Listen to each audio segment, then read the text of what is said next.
Good morning, guys. Here is the read along for Poemcrazy, the last section from page 295 in your Springboard book.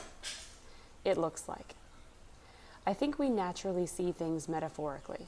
We're always comparing the way one thing looks to another. Comparison is built into our language. I've noticed that on a highway, a hairpin turn from above looks like a hairpin. Cattails in a swampy area along Lone Star Road look like cattails. In my garden, foxglove looks like a wee folk's glove, with a pouch for a tiny hand.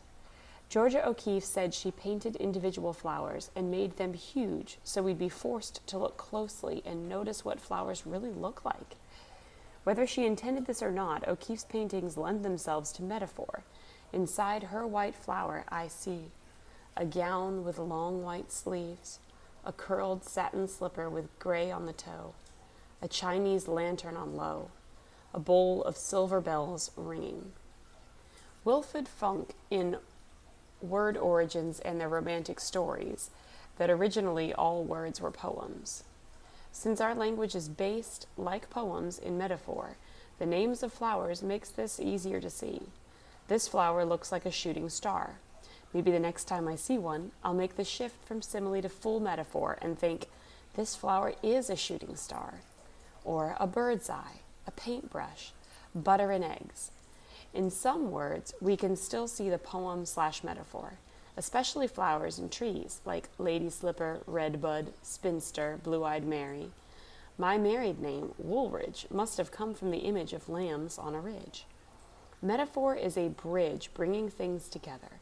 The world is a stage. Life is a dream. The navel is a belly button.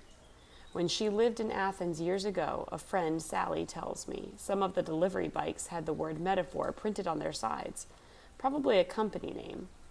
In Greek, metaphor literally means to bear or carry over. Sometimes part of writing a poem is as simple as looking carefully and bringing things together through simile and metaphor. This bit of moon looks like a canoe. The moon is a cradle, a wolf's tooth, a fingernail, snow on a curved leaf, or milk in the bottom of a tipped glass. Practice. Take an object and think about what it looks like. Describe exactly what you see. Look around you. Does your lampshade look like a ballerina's illuminated pink pleated skirt? Not exactly, but it's a start. Let yourself go for the far-fetched and ridiculous when you make comparisons. If you can find a flower, look inside. What does it look like? Find a painting, abstract or realistic. Choose a detail and stare at it, focusing on that detail. Write. I see, it looks like, I see, it looks like. Repeat. For more practice, list what you see around you and write down what it looks like. For example, the pine tree looks like a torpedo. That folded piece of paper looks like a flattened snail.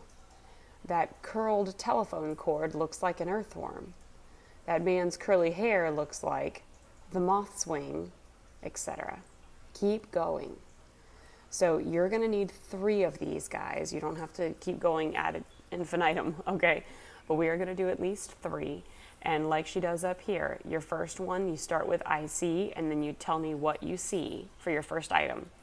Then give me 2, it looks like. It looks like whatever it looks like to you. And then a second one, it looks like something else that it could potentially look like.